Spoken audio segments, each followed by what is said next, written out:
গল্প সমগ্রের আজকের নিবেদন শ্যামসুন্দর দত্তর কলমে জাতিস্বর। শ্যামসুন্দর দত্ত একজন বিশিষ্ট লেখক। ইতিমধ্যেই ওনার 7টি বই প্রকাশিত হয়েছে, যা পাঠককুলে সমাদৃত হয়েছে। বর্তমানে তিনি ছোট ছোট গল্প, প্রবন্ধ ও কবিতা লিখে চলেছেন। শুরু হচ্ছে আজকের নিবেদন জাতিস্বর।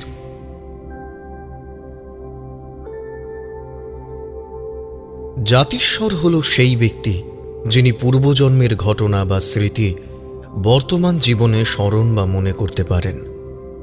আক্ষরিক অর্থে জাতি শব্দের অর্থ জন্ম এবং স্বর শব্দের অর্থ স্মরণ করা, অর্থাৎ পূর্বজন্মের স্মৃতি ধারণকারী। জাতিস্বরের ঘটনা মাঝে মধ্যে দৈনিক সংবাদপত্রেও আমরা দেখতে পাই। কথিত আছে গৌতম বুদ্ধও বলতে পারতেন তাঁর গত জন্মের কথা। আমাদের দেশ ছাড়াও পৃথিবীর বিভিন্ন দেশে ছড়িয়ে ছিটিয়ে রয়েছে বহু ঘটনা জাতিস্বরকে কেন্দ্র করে। 1988 থেকে 1999 দীর্ঘ 11 বছর ধরে শ্রীলঙ্কায় জাতিস্বরবাদ নিয়ে গবেষণা চালান স্কটিশ গবেষক এবং মনোবিদ হ্যারনসন।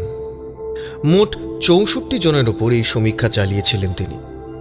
সংগ্রহ করেছিলেন আশ্চর্য সব গল্প এবং জাতিস্বরের প্রমাণ।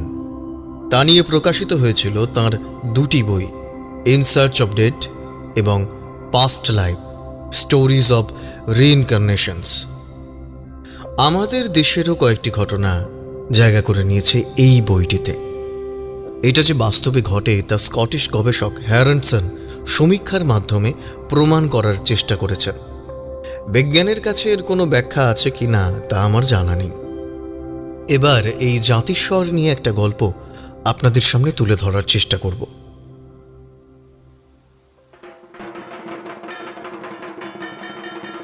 অতীনপুর গ্রামের সর্বজনীন দুর্গোৎসব জাঁকজমকের সঙ্গে সম্পন্ন হল।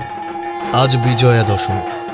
গ্রামের বিবাহিত মহিলারা উলু শঙ্খধ্বনি দিয়ে সিঁদুর পরিয়ে মিষ্টি মুখ করিয়ে বরণ করে বিদায় জানাচ্ছেন মা দুর্গাকে। 8 দিন হল পুরোহিত সত্যনারায়ণ চক্রবর্তী পুত্রকে নিয়ে অতীনপুরেই আছেন। দুর্গাপুজোর কাজে 8 দিন অতীনপুরে থাকার পর ছেলেকে নিয়ে সত্যনারায়ণ আজ বাড়ি ফিরছেন। প্রতি বছর দুর্গাপুজোর সময় 7-8 দিন অতীনপুরে থেকে পুরোহিতের কাজটা তাকেই সম্পন্ন করতে হয়, কারণ পাড়ার সর্বজনীন দুর্গোৎসব কমিটি অন্যান্য বছরের মতো এবারও পৌরোহিত্যের দায়িত্বটা তাকেই দিয়েছেন। সত্যনারায়ণের 1 পুত্র ও 1 কন্যা। পুত্রের বয়স 14, কন্যার বয়স 12। অতীনপুর থেকে তার বাড়ি 20 কিলোমিটার দূরে মহেশগঞ্জে। সত্যনারায়ণ আজ খুব খুশিতেই আছেন। আজকালকার মতো সেই সময় এত মোবাইলের রমরমা ছিল না, তাই স্ত্রী কন্যার সঙ্গে একদিন যোগাযোগ করার সুযোগ হয়ে ওঠেনি। বাড়িতে না থাকলে স্ত্রী কন্যার জন্য চিন্তাও হয়। হাইওয়েতে বাসের অপেক্ষায় দাঁড়িয়ে পিতা পুত্র, দুজনের হাতেই 2টো ভারী ব্যাগ আছে। ছেলে সুনীল বাবাকে জিজ্ঞাসা করে, বাবা, এখানে বাস দাঁড়াবে তো? এটা তো বাস স্টপ নয়। কেন দাঁড়াবে না? আমি তো প্রতি বছর এখান থেকেই বাস ধরি। তাছাড়া আমাদের সঙ্গে গ্রামের আরও কয়েকজন বাসের অপেক্ষায় রয়েছে। ব্যাগ 2টো পাশে রেখে ছেলের সঙ্গে দাঁড়িয়ে কথোপকথন হচ্ছে। এমন সময় একটা ট্রাক গতি হারিয়ে সত্যনারায়ণকে ধাক্কা দিয়ে বেরিয়ে গেল। তাতে সত্যনারায়ণের দেহ ক্ষত বিক্ষত হয়ে ওখানেই জ্ঞান হারিয়ে মাটিতে লুটিয়ে পড়ল। ছেলে সুনীল বাবার এই ভয়ঙ্কর অবস্থা দেখে কেঁদে ফেলে। পাশে দাঁড়িয়ে থাকা যাত্রীরা ছুটে এসে হাসপাতালে নিয়ে যাওয়ার ব্যবস্থা করে। হাসপাতালে নিয়ে গেলে তাকে মৃত বলে ঘোষণা করা হয়। সত্যনারায়ণের পরিবারে হঠাৎ করে শোকের ছায়া নেমে এলো। মুহূর্তের মধ্যে সত্যনারায়ণের সমস্ত আশা আকাঙ্ক্ষা শেষ হয়ে গেল। গরিব হলেও সুখের সংসারটা কেমন যেন সব এলোমেলো হয়ে গেল। ভাগ্য বিধাতা কার কপালে কি লিখে রেখেছেন তা কেউ বলতে পারে। ছেলে সুনীলের ওপর এসে পড়ল সংসার চালানোর গুরু দায়িত্ব। এখন পড়াশোনা ছেড়ে দিয়ে কিছু পয়সা রোজগারের আশায় গ্রামে গ্রামে ভক্তিগীতি ও হরিনাম সংকীর্তন অনুষ্ঠান করতে শুরু করে সুনীল। তারপর ধীরে ধীরে দেবদেবীর আরাধনা ও পুজো আর্চার দিকে এগিয়ে যায়। এভাবে দুঃখে কষ্টে দিন কেটে যায়। পৌরোহিত্যের কাজটাও ধীরে ধীরে শিখে নেয়। দেখতে দেখতে কেটেও যায়। সুনীলের বোন সুদেশনা বছর বিয়েরও কথা চলছে। এর মধ্যেই ঘটে গেল একটা আশ্চর্য ঘটনা।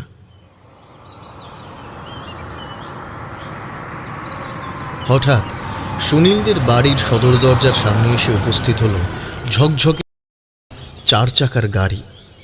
সুনীল তখন বাড়ির বাইরে কাজে বেরিয়েছে। 4 চাকার গাড়ি দেখে গ্রামের আশপাশ থেকে লোকজন ভিড় জমিয়েছে। সুনীলের মা বোন কেউই বুঝে উঠতে পারছেন না ঘটনাটা কি। পাড়ায় এত বাড়ি থাকতে তাদের বাড়ির সামনে গাড়িটা এসে থামলো কেন? তাহলে সুদেশনার জন্য কেউ কি বিবাহের প্রস্তাব নিয়ে এসেছে? কারণ সুদেশনা বিয়ে পাশ, দেখতেও বেশ সুন্দরী। বড় লোকের বাড়ি থেকেও অনেকে বিবাহের প্রস্তাব নিয়ে আসছে। সুনীলের মা অনিতা দেবী এসব ভাবতে ভাবতে সদর দরজার কাছে এসে দাঁড়াতেই বছর 40-এর এক ভদ্রলোক 4 চাকার গাড়ি থেকে নেমে জিজ্ঞাসা করলেন, আচ্ছা, এটা কি সত্যনারায়ণ চক্রবর্তীর বাড়ি? পাশ থেকে ছেলে অঙ্কুশ বলে উঠল, হ্যাঁ হ্যাঁ বাবা, এটাই আমার বাড়ি। ওই দেখো, দরজার সামনে দাঁড়িয়ে রয়েছে আমার স্ত্রী অনিতা ও কন্যা সুদেশনা। গাড়ি থেকে নেমেই অঙ্কুশ জিজ্ঞাসা করে, তোমরা সবাই কেমন আছো? ছেলে সুনীল গেল কোথায়? অনেক দিন তোমাদেরকে দেখিনি।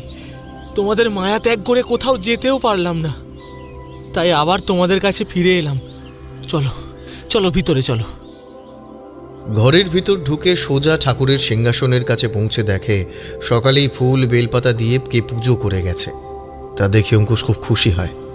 তারপর অঙ্কুশ অনিতাকে জিজ্ঞাসা করে, আচ্ছা, এখানে একটা ডায়েরি ছিল কোথায়?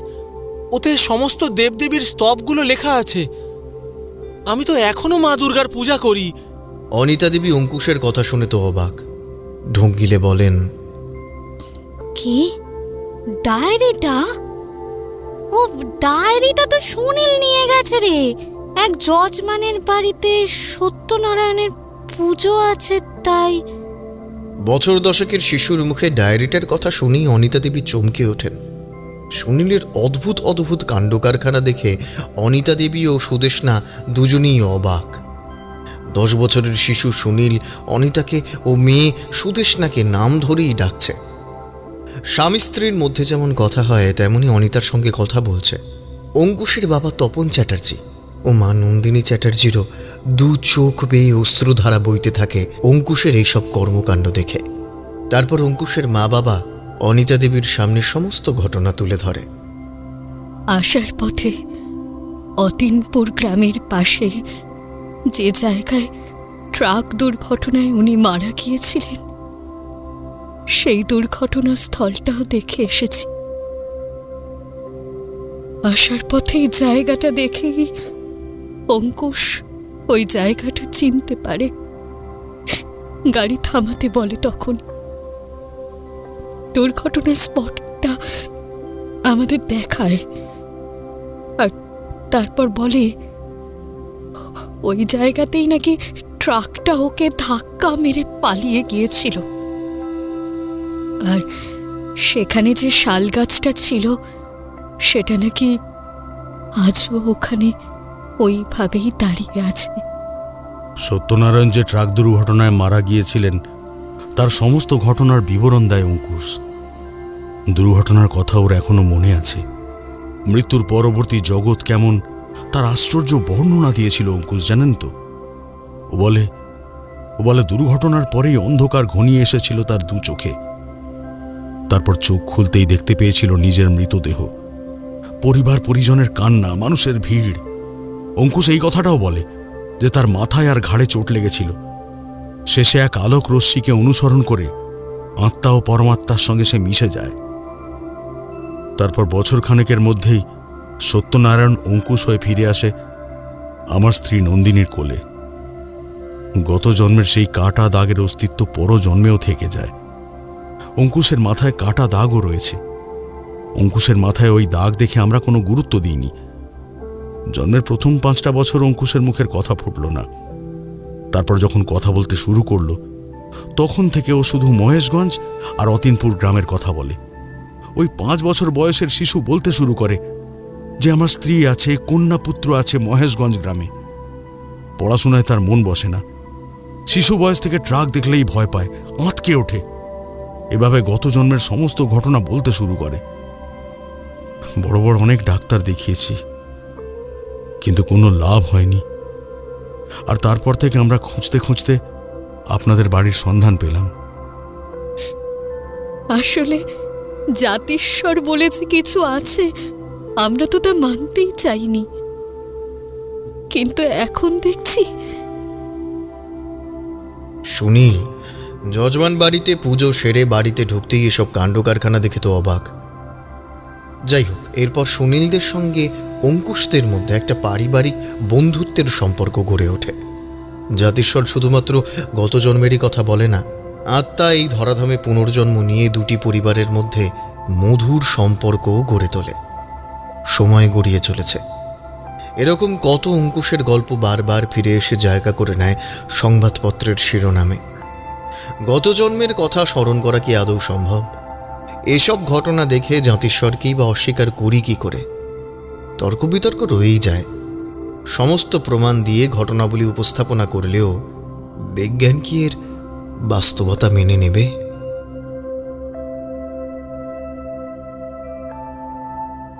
শেষ হলো গল্প সমগ্রের আজকের নিবেদন জাতিস্বর। বিভিন্ন চরিত্রে অমিত, জ্যোতির্ময়, অয়ন্তিকা এবং ঋতম। সমগ্র গল্পটির কণ্ঠ অভিনয় নির্মাণ করেছে ঋতুরা স্টুডিও। সমগ্র গল্পটির কণ্ঠ সম্পাদনা, ধ্বনি সম্পাদনা এবং আবহ সম্পাদনা করেছে 62 APS স্টুডিও।